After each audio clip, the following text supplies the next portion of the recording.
Foie gras ini saya bakal sajikan sebagai hot appetizer di labu kuning ya. Kita sajiin pakai ini sama saus rosella ya.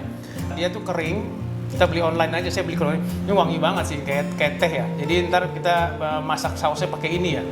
Nih. Nih. Tuh.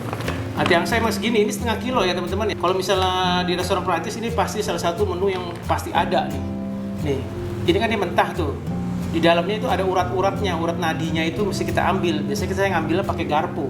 Jadi urat-uratnya itu bisa saya ambil sebelum dimarinate pakai Madeira ya. Likernya itu Madeira sama port wine. Itu sama-sama wine khusus masak yang manis. Dia disimpan sampai besok, baru dicetak di mall, dibungkus pakai aluminium foil, dimasak di oven. Jadi kalau udah mateng, dia dingin, baru dipotong. Kalau uratnya nggak dibuang, pas dipotong kelihatan foie gras itu makanan mewah banget. Tapi kalau di situ ada sekitar ada titik darah aja. Di situ ada titik darah aja itu tamu komplain kalau tamu yang tahu ya. Jadi harus benar-benar bersih ngebuang ininya nih. Ngebuang apanya tuh uratnya. Nah, ini nih saya mau pan fried aja ya. Mau pan fried aja jadi saya mau potong miring aja nih. Motong ginian kalau saya selalu pakai pisaunya dibasahin ya. Kalau misalnya orang-orang chef-chef Prancis tuh selalu bilang kalau di dapur kan kompor airnya kan ada airnya itu ya, kerannya air panas ya. Itu selalu dibasahin. Ini mau saya potong aja ya langsung nih ya. Nih. Nih. Dia emang lunak sekali ya, lembut sekali ya. Tuh. Kalau misalnya seporsi paling sekitar 70 gram gitu. Kalau kita beli yang produk yang udah jadi, ada yang udah di slice. Nih ya, nih, ini saya ambil yang ini aja nih, yang lebih bagus, yang tengahnya nih,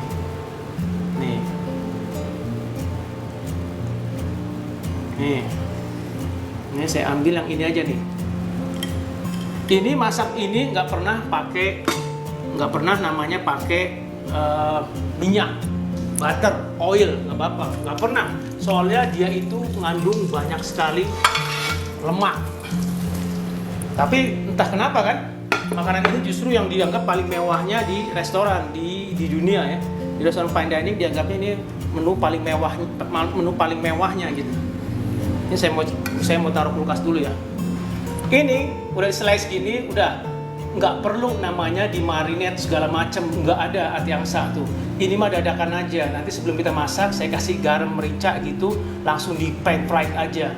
Nanti teman-teman ngelihat betapa banyaknya lemaknya, kuning warnanya ntar. Lemaknya itu penuh, tapi lemaknya itu enggak enek. Jadi saya pakai rosella ya, daun rosella, daun kembang sepatu. Dia disebut juga hibiscus, dia wangi tuh. Istri saya suka ngerebus pakein teh. Ya nih, daun rosella ya. Rasanya asem.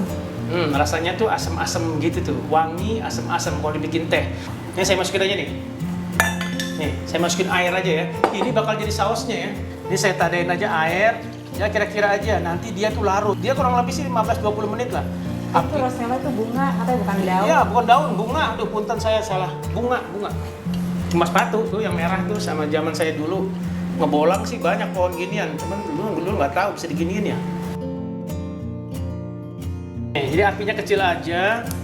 Dia nggak, namanya kalau barang kering ya, jadi nggak mungkin kita namanya masak langsung api gede terus gitu, nggak mungkin ya.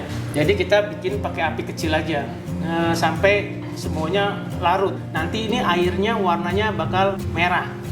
Nih butternut squash, mungkin supermarket suka ngelihat kali ya, ini labu yang kuning. Labu ini bentuknya memang kayak begini, dagingnya hanya ada di bagian yang datar ini nih, sampai sini paling, nih sampai sini. Yang ini ada dagingnya, cuma tengahnya kopong, ada udaranya, ada rongga udaranya. Ini kalau saya potong nih ya, nih, tuh, ini dagingnya utuh, yang bagian ini nih, ini dagingnya banyak. Kalau bagian yang ini dagingnya banyak, yang saya bilang tadi itu, ya kan, dagingnya banyak. Kalau ini pasti sedikit karena ini ada rongga bijinya. Ini kalau misalnya saya belah ya, oh ya. Nah, ini buat teman-teman yang belum pernah masak ini. Enak ini di sup, di krim sup nih enak. Ini saya kupas aja nih, kupasnya gini aja nih. Tuh. Dia emang kulitnya keras. ini dimasak, ini sering dipakai buat salad, dipakai buat itu apa, sup, seringnya dipakai buat cream soup. Jadi sup-sup yang di blender pakai krim. Ya, ini saya mau masukin di sini. Ini ya saya potong nih ya, saya potong kotak-kotak nih.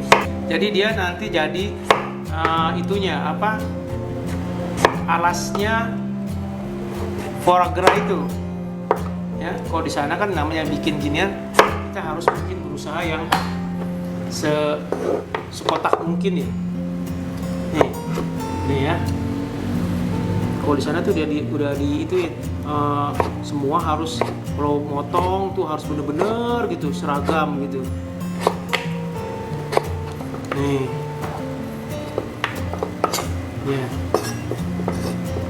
nih kan, tuh. Nanti ini ya seenggaknya hampir seragam lah gitu. Tuh. Ini ntar jadi alasnya itu ya, alasnya foie gras itu. Alasnya itu bisa macam-macam ya. Oh ya. Nah, ini dice ya, small dice. Nah, ini hibiskusnya ya, bunga rosella. Tuh, dia warnanya makin merah ya. Di pumpkinnya itu kita hanya butuh bombay doang, bawang putih. Ya. Nih. Dikit aja, kelihatan nggak? Ya kan? Iya. Nah, dia harus kurang lebih sama ukurannya sama itunya tuh, kurang lebih sama ukurannya sama pumpkinnya, ya, tuh ya.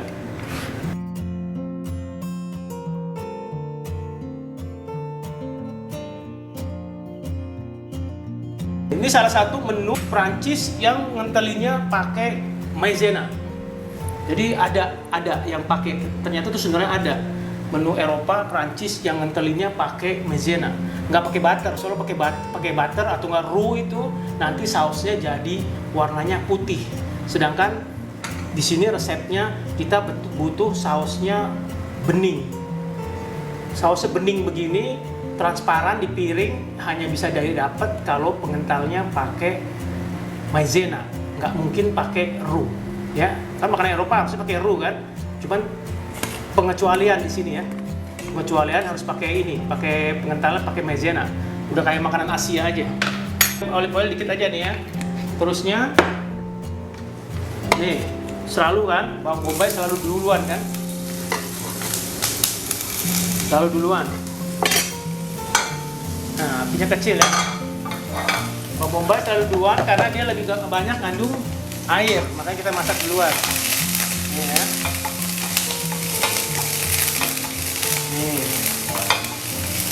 Nih kayak begini udah. Nah, ini baru bawang putihnya wangi. Baru kita masukin pumpkinnya. Udah begini, saya hanya perlu tambahin air aja sedikit. Nih.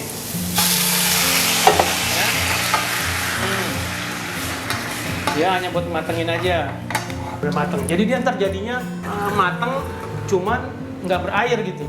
Ini udah biasa lah. Kalau misalnya masak kita kan pasti masukin garam ya, merica ya. Saya ngasih gula sedikit di sini ya. Nih gula, saya kasih sedikit di sini gula. Merica saya pakai nih, yang hitam. Merica, terus ya saya masukin lemon. Ya, ini sayuran ini enak kalau udah jadi nih, segar. Ini udah masuk. Nah, ini kita biarnya sampai kering nih. Kering tuh maksudnya ya kental-kental gitu, penting mateng. Nanti buat bawahnya ini. Jadi jangan lupa teman-teman ya, ini hot appetizer, makanan pembuka, bukan makanan main course ya. Ini saya rasain dulu nih, saya udah gimana nih? Ini udah empuk belum? Apa? Soalnya nanti mau saya panasin lagi, pas saya sajiin dia harus keadaan panas. Kalau di kapal pesiar, di restoran nyajiinnya ini udah jadi, udah kering, taruh di food pan, ditaruh di atas Ben Mary. Ada orderan tinggal tuangin aja ke piring. Begitu kan, tinggal tuangin ke piring. Kalau ini kan enggak, saya dadakan aja. Nggak apa-apa, saya masak dadakan. Nih, udah gelap, saya mau saring. Ini warnanya makin gelap banget ya, ganteng banget nih. Saya mau saring dulu nih ya. kembang sepatu ya. Nih, kembang sepatu. Ini. Oh. Ini udah jadi biangnya. Sekarang kita mau fokus gimana bikin sausnya. Sausnya itu memang harus segar. Rosella itu asem, jadi jangan terlalu banyak lemonnya. Tapi lemon di situ harus ada rasa. Ya sedikit-sedikit lemonnya tuh harus ada. Ya, lemonnya nih, saya masukin lemon nih. Dan dia harus manis. Ya. Dan ini ajaibnya dia ngentelinnya nggak bisa pakai roux. Saya bolak-balik ngajarin teman-teman pakai roux kalau makanan Eropa ya. Tapi di sini kita pakai cornstarch. Nih, saya masukin garam nih. Udah deh, lupain jadi teh nih. Ini sekarang kita masukin ini nih, garam ya. Nah, garam. Terusnya gula langsung start saya agak banyak nih, karena dia memang harus manis. Seharusnya agak manis. Ya. Nih, saya pakai kayu manis. Pakai sedikit aja nih. Kalau dimasukin di awal, terlalu itu banget. Nih ya. Strong ya? Oh, strong banget. Saya pakai ini soalnya nih, pakai yang batangan. Udah, masukin aja sedikit tuh. Nah, sedikit aja kok. Dia pasti bau banget soalnya. Nah, udah masuk begini, baru kita rasa-rasain. Soalnya nggak lama dari sini kita harus kentelin jadi saus. Oh ya, warnanya segini tuh udah warnanya cakep nih, gelap-gelap merah gini nih. Dia glossy banget. Ini sausnya saya mau kentelin ya pakai cornstarch ya. Jadi di sini kita nggak ngentelin pakai roux lagi ya. Saya biasa ngajarin teman-teman di sini kan ngentelin pakai Eropa pakai roux. Ya teman-teman, saya mau masukin ya.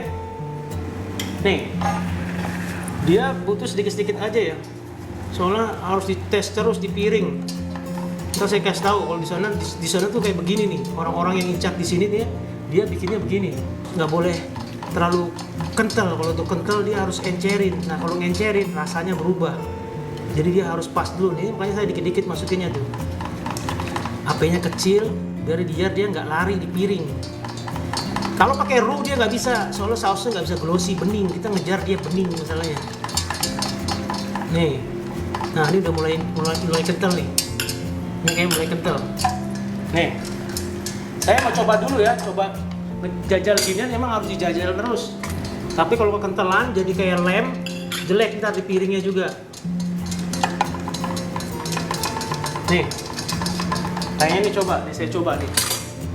Gini lah, kalau masak kadang-kadang begini, jadi kayak profesor. Tuh, ini saya coba nih di piring nih sih. Nih. Saya mau coba dulu, kalau udah bener dia udah bagus, baru saya jadiin.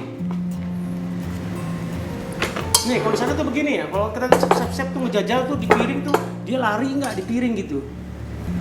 Soalnya tuangin gini ya, gitu. Kayak gitu jajal tuh, dia lari nggak di piring gitu. Nih, kadang-kadang pas lagi di sini bagus, tapi pas udah di servis pecah gitu atau nggak lari gitu. Ini saya hanya ngejajal aja ya. Nih, ya kayak piring-piring gini ya, saus-saus begini-ginian tuh. Ini udah pas, baru kita jadiin. Nah, berarti sausnya, kentalnya udah pas, ya. Udah bisa kita sajiin ya. Yang saya bilang tadi, foie gras itu nggak kenal namanya dikasih butter, minyak, whatever, nggak bisa karena dia isinya juga minyak doang, itu lemak doang isinya. Itu tuh. Makanya kalau makan itu harus imbangin sama buah, sayur, segala macem dah. Hati angsanya yang saya slice tadi nggak saya garamin apa-apa kan? Enggak. Dia keras lagi tuh. Karena dia emang lemak semua, dalamnya di badannya tuh lemak semua. Ini saya mau bumbuin. Kita masak ya, masaknya nggak pakai butter ya. Nih sekarang saya mau kasih nih ya, ini garam ya, cuma gini doang tuh garam. Cuma dia emang kalau dibilang kita harus gentle ya itu, makanya kadang-kadang kita gentle sama makanan ya. Ini salah satu makanan yang kita wajib gentle dibilangnya itu. Kalau zaman dulu zaman saya belajar sama chef Prancis itu tuh dibilang you have to be gentle man, gitu. Ya ngurusin ginian tuh kayak kamu harus megangnya kayak megang cewek gitu, dibilang katanya gitu, harus lembut segala macam gitu. Ya, memang sih dia fragile sekali. Hati angsa kayak gini ya, Chef. Gede kan? Oh, gede ya. Nih, ntar saya tunjukin pas itunya ya, masih potongannya ya. Amis nggak, Chef? Agak amis, cuman nggak seamis ayam ya, dia lebih enak sih. Makanya dia gimana bisa dia jadi salah satu makanan termahal ya. Ini lembut ya? Iya, lembut banget. Nih, ntar dulu ya, saya tutuin dulu ya. Beratnya 0,5 kilo ya, dipakainya buat di kelas restoran fine dining doang. Di hotel bintang 5, di coffee shop pun nggak dipasang, hanya di restoran Perancis yang VIP. Ini 0,5 kilo ya, saya pakai, saya Ada ambil yang bilang katanya cuma enak segini. and buttery. Oh iya tuh, yang tahu mau pasti tahu, emang dia bateri memang. Lemaknya keluarnya tuh lihat. Ya, saya nggak kasih minyak, dia keluar minyaknya ya. Nih, kalau piring appetizer biasanya kecil. Nih, saya pakai piring ini aja biar kelihatan. Saya ada piring appetizer, cuma terlalu kecil. Kalau dibikin video dia kecil sekali. Teman-teman nggak kelihatan. Mendingan saya pakai piring besar aja nggak apa-apa. Tapi kurang lebih teman-teman kebayang. Nih ya. Nih.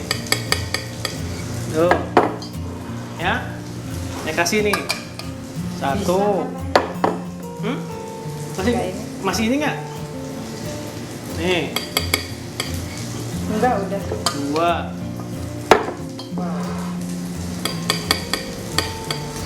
Tuh ya. Nih. Mas yang ini ketiban ntar. Ini udah jadi ya. Udah jadi sausnya. Sekarang saya taruh foie gras-nya. Foie gras-nya seperti biasa. Kalau di sana kalau disajiin mana yang cakep itu yang kita sajiin di atas madepnya. Nah, ini kita sajiin gini nih. Oh, udah begini doang. Nah, ini ada yang potongan kecilnya nih. Nih ya. Ini ada potongan kecilnya. Oke. Ini begini. Pakai kembang telang nih di pohon di atas banyak nih. Sisanya metikin kan. Ya udah saya pakai aja dah. Ya kan? Biasanya pakai edible flower kan. Nah, saya pakai ini aja. Gitu. Wow, keren. Oh. Nih, ya teman-teman ya, ini makanan appetizer ya. Ini hanya makanan appetizer, bukan makanan main course yang kita masang pakai kentang. Pasti ada kentangnya, ada semolina, entah pasta, entah nasi goreng, noodle, itu ada karbohidratnya ya. Kalau kita makan main course. Kalau kita makan hanya appetizer, nggak ada. Dia hanya misalnya appetizer-nya salad, segala macam lobster salad atau apa, foie gras di hot appetizer ya. Appetizer tuh makanan pembuka ya. Sebelum kita makan makanan utamanya ya. Ini makanan pembukanya. Ini jadi begini aja teman-teman ya. Saya biasanya ada flor de sel nih. Flor de sel tuh apa? Garam kasar gitu ya. Cuma saya nggak ada garam kasarnya ya. Jadi saya ini lupa ngorder online-nya. Jadi ya udah begini aja. Tapi ini termasuk menu yang boleh dibilang paling mewahnya di hotel bintang 5.